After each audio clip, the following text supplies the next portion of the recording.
Nak hidup kaya, amalkan zikir ni sebanyak 70 kali setiap hari Jumaat. Zikir ini juga dikenali sebagai zikir Imam Ghazali. Baca sebanyak 70 kali sesudah solat Jumaat. Amalkan dengan yakin dan istiqamah. Allah pasti akan bagi.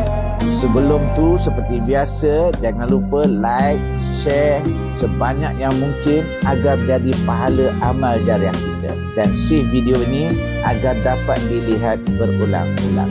InsyaAllah, zikir ini akan menyebabkan rezeki kita bertambah-tambah. Kita akan jadi kaya raya. Banyak keberkatan Allah Ta'ala akan turunkan dalam hidup asbab daripada kerja kita yang kita usahakan. Kita baca sama-sama ya. Bismillahirrahmanirrahim. Allahumma fini bi halalika an haramik waghnini bi fadlika amman siwak. Ya Allah, kayakan aku, cukupkanlah aku dengan benda yang halal tanpa perlu kepada yang haram. Dan ya Allah, kayakan aku dengan kurniaan-Mu tanpa ku mengharapkan selain daripada-Mu.